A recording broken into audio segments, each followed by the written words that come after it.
Hi, my name is Glenn Schulz. I'm the Managing Director of the FDT Group, and I'm a member of the board of the FDI Cooperation.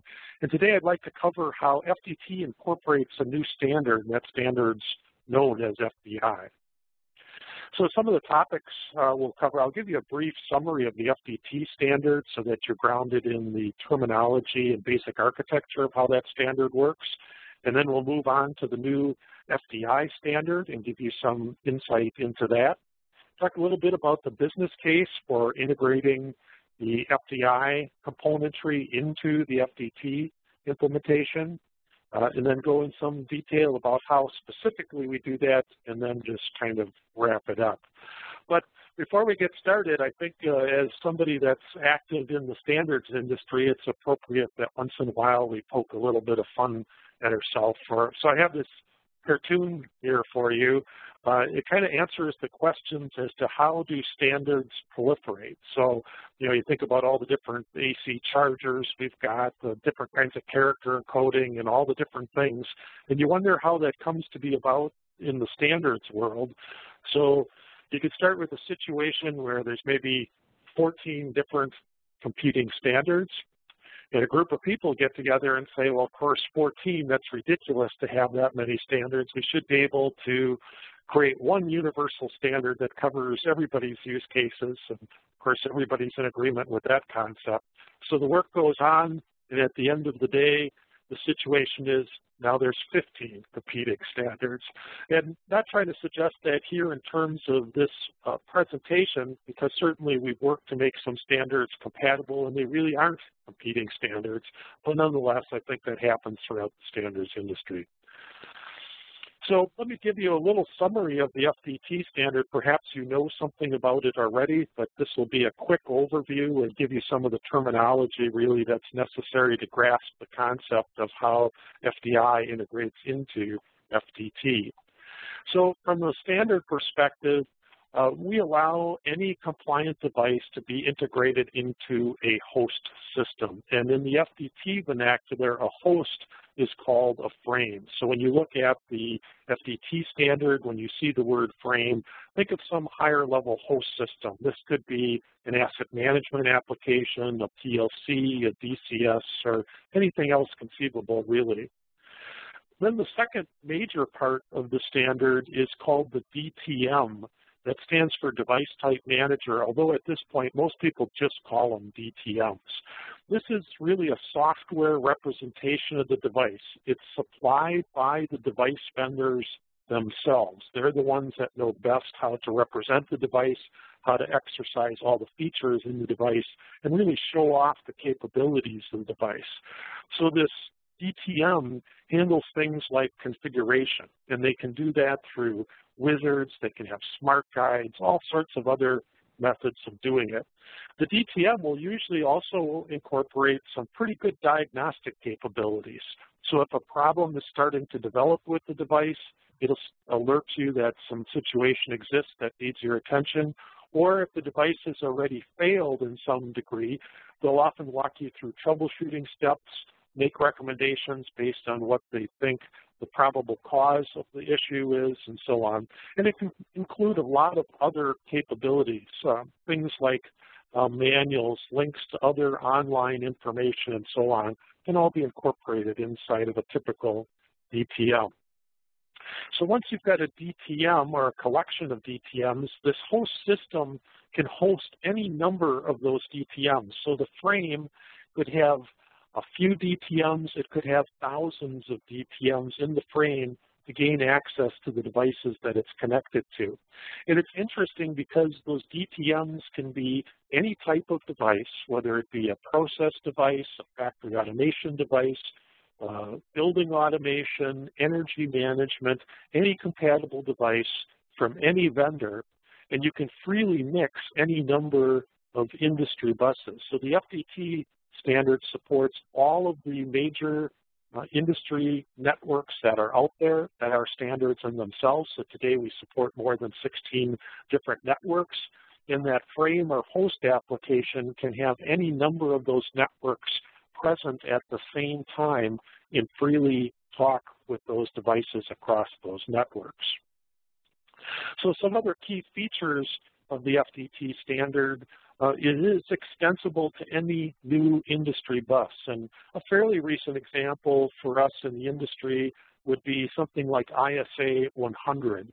Once that standard was published, the ISA organization approached us and asked, could they be added to the FDT standard? And the answer was yes. We do that through something that we call an annex. This allows us to keep the base standard as it was and simply add new protocols to the standard by releasing an additional annex. Technically, it's interesting because the frame applications, the host applications, do not have to change to be able to support these other annexes. So it can be done without changing the base products as well. We can transparently tunnel through any different networks. So you can start up on the Ethernet end. You might have a PC connected to Ethernet that's running the frame application that could transition through Foundation Field Bus, for example, go through a gateway to perhaps a HART multiplexer, and ultimately talk with an end HART device. The interesting thing to the end user, the standard is written such that the end user has no awareness that this tunneling or routing through all these different networks has taken place.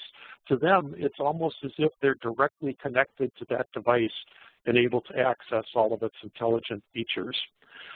Of course, today, everybody talks about security, and it's a constantly moving target. The stakes are always being ratcheted up. In the FDT standard, we do have a layered security model that addresses things such as user roles for actual operation of the standard. There's also security features as it relates to distribution of DTMs and certification information and so on. So pretty robust model. The latest version is written fully in .NET. It is backwards compatible with previous versions. So our current version of the standard is known as FDT2. And you can utilize an FDT2 frame or host application and still utilize DTMs from previous versions of the standard. So it's fully backwards compatible. A really nice feature for users when they want to upgrade their host system. They don't have to run around for their hundreds or thousands of devices and find new DTMs for them. They can freely use the old DTMs. The standard itself has got its history for more than 10 years now. On the books, there's been millions of FDT-enabled devices shipped across the industry. There's tens of thousands of host or frame applications installed, and the standard is supported by more than 90 companies across the industry, so very widely accepted as a standard. And then, of course, we are recognized worldwide through international and national standards organizations. Probably our umbrella standard is the IEC 62453. Most countries accept that as a standards organization for national standards activities. But we also are an ANSI ISA 103 standard and a China GPT standard most recently as well. So probably the heart of the FDT standard really is the look and feel of the DTMs, these device drivers that the device manufacturers ship as their part of the standard. And here's just a few screenshots, and we could go on for hundreds and hundreds of screenshots, but this just gives you a sampling of the rich graphical features and wizard-type features that are available in various DTMs. So these aren't your old text-based fill-in-the-box type applications. Most of these have wizards in them that guide you through a setup. So for example, if you were setting up a drive, the drive might ask you, is this a pumping application? Is it a lift application? Is it a grinding application? And it basically pre-configures many of the hundreds, if not thousands, of parameters behind the scenes. And then you might just have to fine-tune a few of the critical parameters as a result of that wizard. And you get a little sense for that in the rightmost DTM, that Vega DTM that you see. You can see that it's showing you the shape of the tank. It's helping you set up that level instrument. Looks like a radar level instrument based on your inputted application, and then you're fine-tuning some values to the end. So very high value to the user. Similarly, if we take a look at diagnostics within DTMs, these have really become very advanced. In fact, as I travel around the world speaking with FDT users, it's probably the diagnostics and the DTMs that keeps them the most excited. Once you've got the plant configured through all the configuration wizards and so on, that's great. But now you've got to operate the plant and keep it operating as consistently as possible. And here's where these diagnostic type features really show through. On this slide, you'll probably notice there's a few diagnostics about the networks themselves. And this is one of the more fascinating aspects of the standard and how it's progressed in the industry. When you have gateways from one network to another in a DTM-based system and an FDT-based system, those gateways are supported by DTMs as well. So there's a special DTM for these gateways. Those DTMs, since they're sitting right on the network gateway, are able to look at the diagnostic information of the network itself. So not only are you able to diagnose the devices on the network, but you're able to diagnose the network conditions. Now this gets to be rather interesting. One of the demonstrations that's frequently shown at our end user conferences is the common occurrence where you've got a network requiring a termination resistor, and somehow that termination resistor goes missing. It's no longer on that segment of the network. Typically, in a typical plant, that could involve a half a day worth of diagnostics to figure out what's going on with that network segment. You might have to get a scope out there or a network analyzer out there. Finally, you start to realize, hey, the segment is extraordinarily noisy. Why is that? You spend some more time looking at it, finally only to realize that a terminating resistor got knocked off or came off or whatever the case might be. When you look at that from the perspective of the FDT DTM supporting that network, the diagnostic capabilities in some of these DTMs will directly tell you you've lost the terminating resistor on this node. With that kind of information, you go from a half a day or longer troubleshooting exercise with a couple techs out in the field down to a few minutes to walk out to that cabinet, find the termination resistor, replace the termination resistor, and get that network up and running. So huge difference in terms of managing downtime events with these kind of diagnostics that are available in the DTM. Another part of the FDT standard is we have recommended that all DTMs use the Namur diagnostic indicators that you see on the bottom of that graphic with the check mark and the oil can and so on, so that you can tell at a glance if a particular device is operating according to specification, might need some maintenance, or is actually in trouble. And those are standardized icons across most DTMs. I mentioned that the FDT standard is supported by more than 90 companies. We are a member-led organization. We're an international nonprofit organization, so we rely on the companies that sponsor the activity of the FDT group to keep it going. Here's a sampling of those companies. This is almost always a growing list, so it could be slightly out of date by the time you're watching this, but you can see it's basically a who's who across the automation industry, both from process automation, factory automation, some significant large users of the FDT standard, and a few universities and consulting organizations that also participate in the standard. Through the sponsorship of these groups, we're able to support the standard technically, keep it moving along from a technology perspective, as well as be out in the marketplace promoting the standard, explaining how it works, workshops, and those kinds of activities. One metric that we watch as an organization to indicate how the standard is doing out in the marketplace is certification. So these DTMs that the device manufacturers supply can be submitted to independent test labs that run it through a prescribed series of tests to confirm that it's compliant with the FDT standard. And so those manufacturers that choose to do that, we collect those statistics on. And you can see here that we've issued nearly 500 certificates now for DTMs covering more than 7,500 devices. And there's approximately 60 to 70 manufacturers that hold certificates out there in the industry. And these are just the ones that are certified, so there's no requirement at all that DTMs have to be certified in order to use the standard. So there's many more DTMs out there that are not certified, but these are the numbers just strictly of certification, and you can see the trends look very healthy. So let me transition to a different standard. Despite the similarity in names, there are some stark differences. So we were talking about FDT. Let me spend a little time introducing you to FDI and what's going on there. So first, this is a new standard that's been recently released. The standard itself has been published on a website. It is pending IEC approval. It is well into the process of that, but the approval isn't all the way through yet. And there are also development tools that are not released to the market that are going to be necessary for supporting the standard and writing to the standard.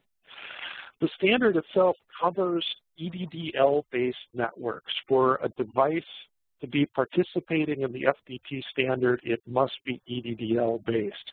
So that in today's marketplace means that it's limited to the HART, FF, and Profibus networks.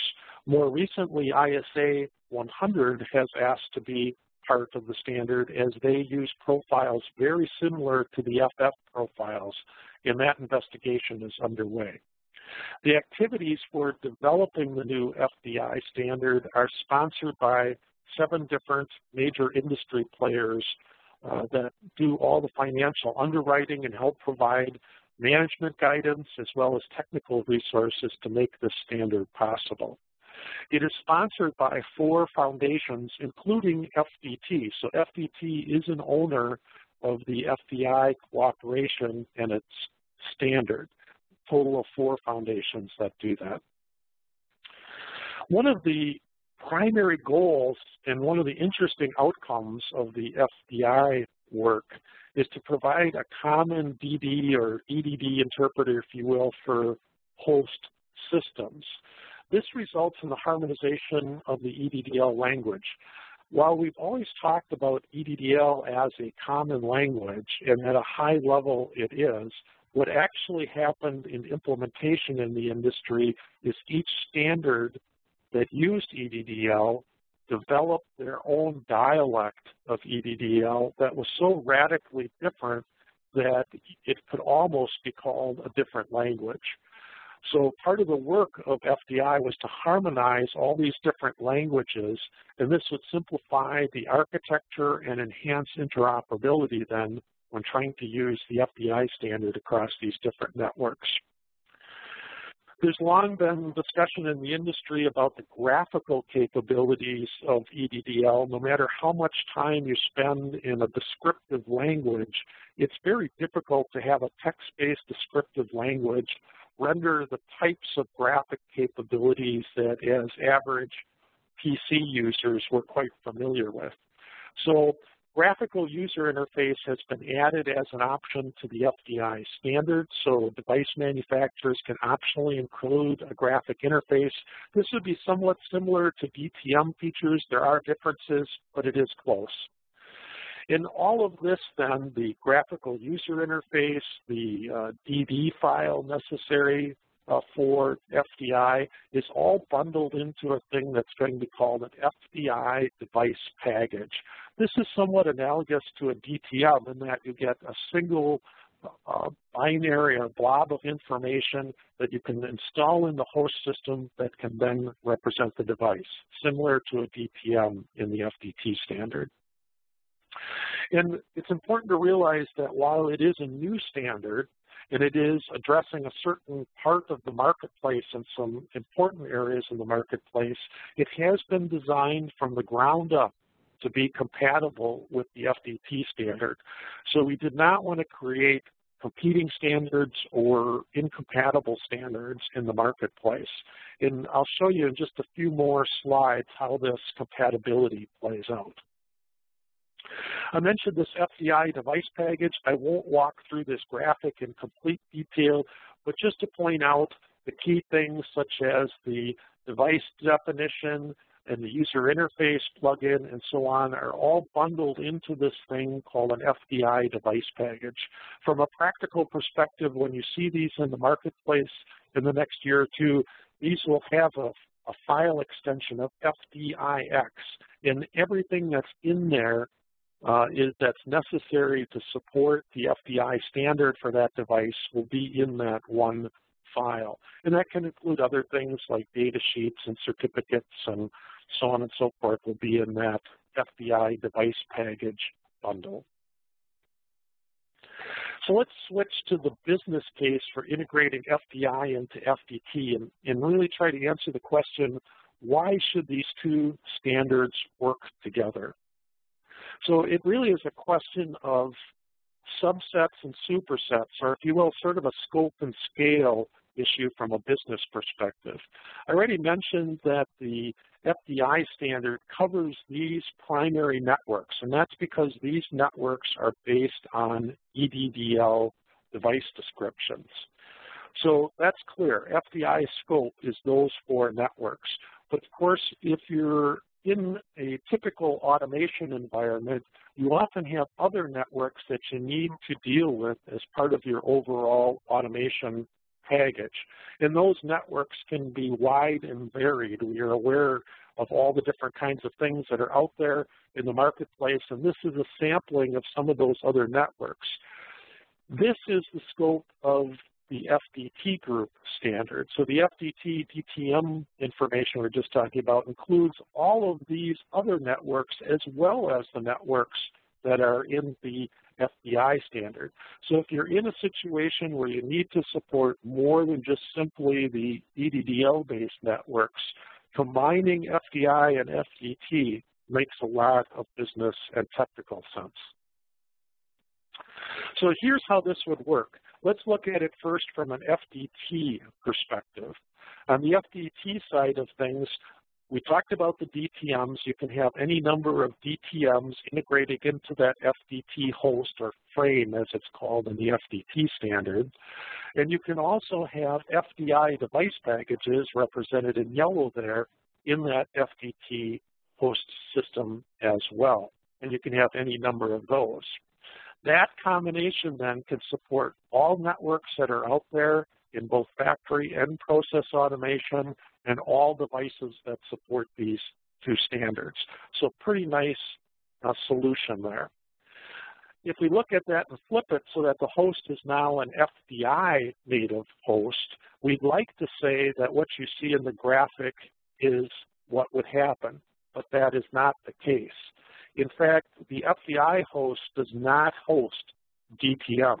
So in the FDI standard, when you look at the requirements for an FDI host, the so-called native FDI host, there's no mention at all of supporting DTMs. Similarly, that FDI host does not really support all networks and devices. It supports the networks that are based on EDDL that we mentioned earlier. So this situation is another reason from a business case perspective why combining FDT and FDI make a lot of sense for many applications. So how do we do it? How do we actually integrate FDI into FDT from a semi-technical perspective? Let's look at how this works. So we already have this case where we can have an FDT host hosting DTMs. And of course, any number of DTMs can be supported by that FDT host. We have cases of installations where there's tens of thousands of DTMs installed. That FDT host in turn can support all industry networks that are out there as well as all devices that support the standards. Now we'd like to add an FDI device package to it. So we start with a simple DTM called an FDI DTM. This is unique in that inside of this FDI DTM contains all the tools and components necessary to support an FDI device package. So the common EDDL interpreter is in there, the graphics rendering engine is in there, and so on. It really is the components that would be in a native FDI host to host an FDI device package are instead placed inside of this FDI DTM. We only require one of these FDI DTMs for any number of device packages, and then we can start adding FDI device packages to the FDT host. And in fact, just like DTMs, we can add any number of FDI device packages. There's no limit there as well. So a single FDI DTM will host any number of FDI device packages. And the results are kind of interesting. There's absolutely no compromises to this architecture whatsoever. All features and capabilities of the FDI standard are fully functional. There is no shortchanging at all of compatibility. At the same time, all DTM features are fully functional. So we can mix and match FDI device packages and DTMs in a single host, and from a user perspective, you have no sense that those two have been blended together. All networks are supported, so not just the EDDL-based networks, but all industry networks that are out there are fully supported through this combination, and everything is fully integrated. It all appears in a common structure, asset structure, network structure, and so on within the FDT host. So you don't have to worry about it looking like some kludged together application. It really fits the model that everybody that's using FDT has become familiar with and simply renders FDI device packages in that same environment. So let me summarize briefly what we've covered here in terms of integrating FDI and FDT. So I think FDT and FDI are both very important to the process industry. FDT has a long track record in the process industry. It really started in process, and so there's tens of thousands of installations out there in the process industry today. FDI, because of the networks it supports, is naturally targeted towards the process industry. In the new common interpreter, the harmonization of EDDL, the addition of better graphics to that environment are all important things for the process industry as well.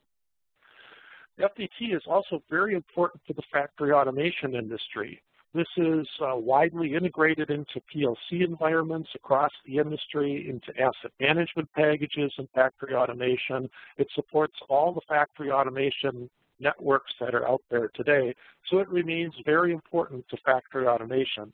I didn't mention FDI in this context because simply that the FDI networks are largely used in process automation. You might find some utilization in factory automation, but it's few and far between. And then FDI has been engineered from the ground up to be compatible with FDT. So this isn't some kludged together methodology or some last minute concessions that somehow these two things would work together. FDT has been on the board of directors of FDI since its inception. It's been a cooperative relationship, and we've really geared our activities to ensure this compatibility with FDT. And as we showed in the last couple of graphics, an FDT frame or host system really yields the most features and capabilities. And this is because it's the only solution that can host both FDI device packages and FDT DTMs. And it's the only host solution that can support all networks out there in the industry, not simply the EDDL-based networks. There's lots more information out there if you'd like to go looking at it. I've listed some of the websites and other social sites available for doing this. The FDT Group has a website, fdtgroup.org. You'll find lots of information out there. If you're on LinkedIn, there is an FDT DTM LinkedIn group that publishes some of the latest things that are happening out there. We also have a pretty complete YouTube channel that has a lot of nice videos and how-tos out there about the FDT standard and about some of the emerging things with FDI. If you'd like to see what FDI specifically is up to, you can visit the FDI Cooperation webpage. That's got the standard is available on there, the new FDI standard, and updates will be on there as to when tools and components will be available to support the standard. From an FDT Group perspective, I'd also encourage you to take a look at the Device Integration Strategies Network. We've got an excellent industry-wide newsletter out there that you can get a free subscription to. It comes out 4 times a year. It's a nice way to stay in touch with what's happening across these various topics, and it's absolutely free to you.